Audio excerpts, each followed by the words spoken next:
As children, we were taught that Lady Justice is blindfolded and impartial in deciding what the law is, and therefore the law deserves a lot of respect. What we see increasingly on the court is that if a person has been appointed by a Republican president, they vote one way, and if they've been appointed by a Democratic president, they vote the other way. And it seems less like something that's impartial than a power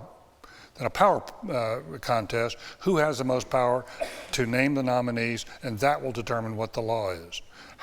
How much of a problem is, how do we deal with it? I think when I think of the problems for the court, I would put it this way. I think our biggest problem, related to what you say, is that people think we're junior varsity politicians.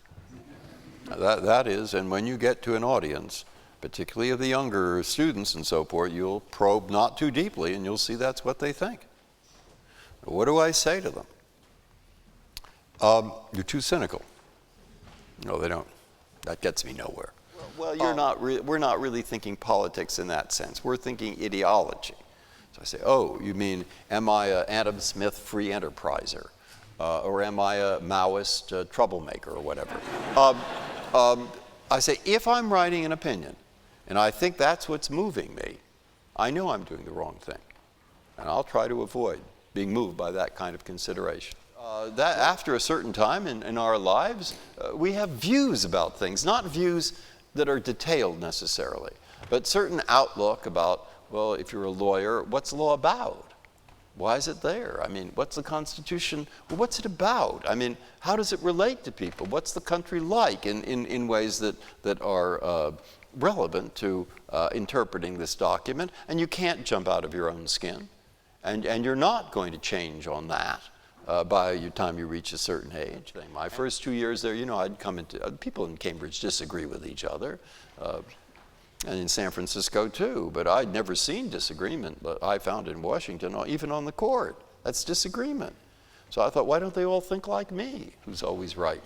You see, no. Then after a while, I think I reached a somewhat more, maybe better outlook, which is this is a big country. There are 315 million people, and they have every view under the sun. And it isn't such a terrible thing. Presidents will try to appoint people who share a very broad philosophical outlook. Call it a very basic jurisprudential thing. Teddy Roosevelt appointed Oliver Wendell Holmes. Within 3 weeks or 3 months, Holmes came out the wrong way in an antitrust case, and Roosevelt was so angry, he said, I could carve a judge with more backbone out of a banana. They're not going to get it right, if they think they're going to get a judge who's going to agree with them all the time. Mm-hmm. All right, are these judges then just being politicians? I don't see that. I mean, they think that's how it goes, I don't think it does. And so I think it goes this way, and they think it goes that way, and we're both talking law. And we're both talking constitutional law. And we're maybe coming from somewhat different places. But that isn't politics. Yeah. And that doesn't stop the judges in a really tough case from having to sit there and maybe sit there in the night and maybe not, how am I going to do this? Am I honest with the record? Am I doing what I think?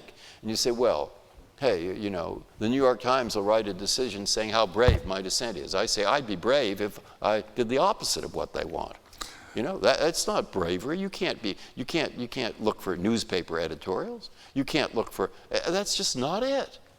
And go into some other profession. So am I giving you a picture? Mm-hmm. And it's that picture which is really what I see. And I don't know how to communicate that so that people who read the newspaper will actually understand that we at least don't think we're junior league politicians. And it's important that they understand that.